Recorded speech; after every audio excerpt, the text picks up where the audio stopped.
بسم اللہ الرحمن الرحیم۔ آپ کے سوال کا جو سلسلہ ہم نے شروع کیا ہے، یہ اس کا دوسرا ایپیسوڈ ہے، جس میں عام لوگوں کی طرف سے کی جانے والے سوالات کے جوابات پیش کرتا ہوں میں۔ آج کا پہلا سوال یہ ہے کہ دن بھر میں کون سا وقت ایسا ہے جس وقت تلاوت مناسب نہیں ہے؟ بہت سے لوگ یہ سمجھتے ہیں کہ زوال کا وقت جو ہوتا ہے، جس وقت سورج بالکل بیچ میں ہوتا ہے، یا سورج ڈوبنے کا جو وقت ہوتا ہے یا سورج نکلنے کا جو وقت ہوتا ہے، جس وقت نماز پڑھنا جائز نہیں ہے، اس وقت تلاوت بھی جائز نہیں ہے۔ ایسا نہیں ہے، دن بھر میں آپ کبھی بھی تلاوت کر سکتے ہیں، سارا وقت ہی تلاوت کے لیے مناسب ہے، سوائے اس وقت کے جب اذان ہو رہی ہو اور آپ کے محلے کی اذان ہو رہی ہو، تو بہتر یہ ہے، اس وقت بھی ضروری نہیں ہے، مستحب ہے، بہتر ہے، ثواب یہ ہے کہ انسان قرآن پاک کی تلاوت کو بند کر کے پہلے اذان کا جواب دے۔ کبھی کبھی ایسا بھی ہوتا ہے کہ کئی ساری اذان کی آوازیں محلے میں آتی ہیں، کئی مسجدوں کی اذان کی آواز آتی ہیں، تو جو اپنے محلے کی مسجد ہے اس کے اذان کا جواب دینا مستحب ہے، اور باقی ہر اذان کا جواب نہیں دینا ہے۔ اگر انسان مسجد میں بیٹھا ہوا ہے اور وہاں پہ اذان ہو رہی ہے، تو پھر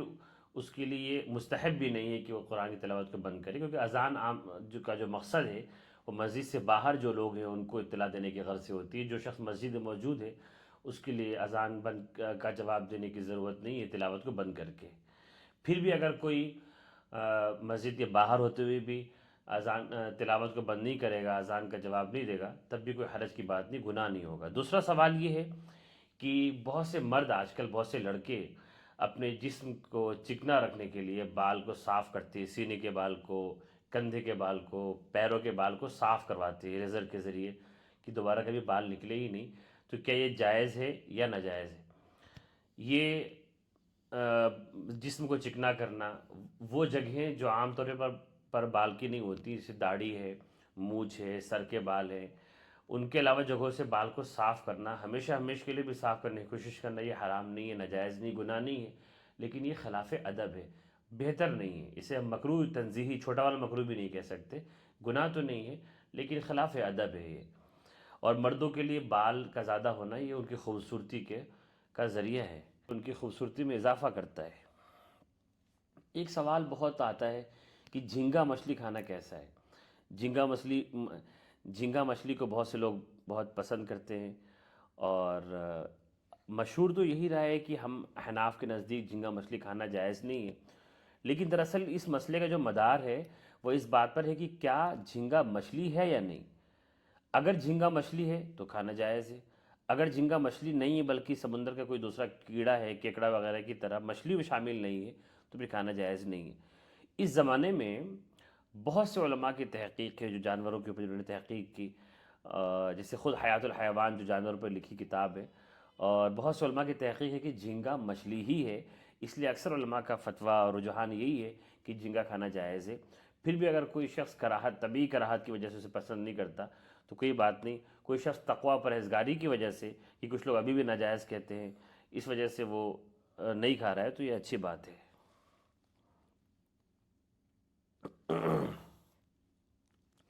ایک سوال عورتوں کی طرف سے آتا ہے بار بار کہ کیا ناپاکی کی حالت میں، جب ناپاک ہوں، جب قرآن کی تلاوت نہیں کر سکتی، جب وہ نماز نہیں پڑھ سکتی، اس حالت میں وہ عربی زبان میں دعائیں مانگ سکتی ہیں، خاص طور سے وہ دعا مانگ سکتی ہیں جو قرآن میں آئی ہوئی ہے؟ تو جواب اس کا یہ، تھوڑا بغور اس کو سماعت فرمائیں، غور سے سننے کی ضرورت ہے، کہ جو دعا ہیں جس میں اللہ سے کچھ مانگا جاتا ہے، جیسے ربنا آتنا فی الدنیا حسنہ، اس میں اللہ سے مانگا جا رہا ہے کہ ہمارے رب ہمیں دنیا میں بھی بھلائی دیجیے، وفی الآخرۃ حسنہ، آخرت میں بھی دیجیے، وقنا عذاب النار، اور جہنم کے عذاب سے بچائیے۔ یہ دراصل یہ دعا یہ قرآن کا حصہ ہے، لیکن یہ دعا بھی ہے۔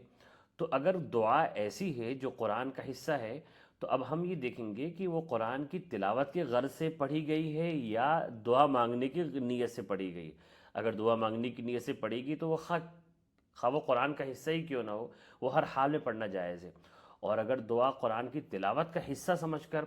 تلاوت کے غرض سے اگر پڑھی جائے گی تو پھر جائز نہیں ہے، لیکن یاد رکھنے اس کا دعا ہونا ضروری ہے۔ مثال کے طور پر کوئی سورہ فاتحہ پڑھے یا قل هو اللہ پڑھے، اس کی نیت دم کرنے کی ہو، ہاتھ میں پھونک کر پورے بدن پر ملنے کی ہو، تو یہ دعا نہیں ہے، قل هو اللہ دعا نہیں ہے، سورہ اخلاص دعا نہیں ہے۔ اس میں اس کے معنی دعا کے ہونے چاہیے، اللہ سے کچھ مانگا جاتا ہو، جیسے رب اغفر ورحم وانت خیر الراحمین، یہ قرآن کی آیت ہے، واغفر لنا وارحمنا وانت مولانا فانصرنا، یہ سب وہ دعا قرآن کی آیات ہیں جس میں اللہ سے کچھ مانگا جا رہا ہے۔ تو ان آیات کو دعا مانگنے کی نیت سے پڑھنا ہر شخص کے لیے، پاک ہو یا ناپاک، جائز ہے۔ اور بہت سی عورتیں حدیث کے بارے میں پوچھتی ہیں، یاد رکھیں صرف قرآن کے الفاظ کو ناپاکی کی حالت میں پڑھنا نہ مرد کے لیے نہ عورت کے لیے جائز نہیں ہے۔ ہاں اس کے علاوہ حدیث کے الفاظ ہوں یا کوئی بھی جملہ ہو، اللہ کا نام ہو، تسبیح ہو، ذکر ہو، یہ ہر حال میں لیا جا سکتا ہے اور لینا بھی چاہیے۔ السلام علیکم ورحمۃ اللہ وبرکاتہ۔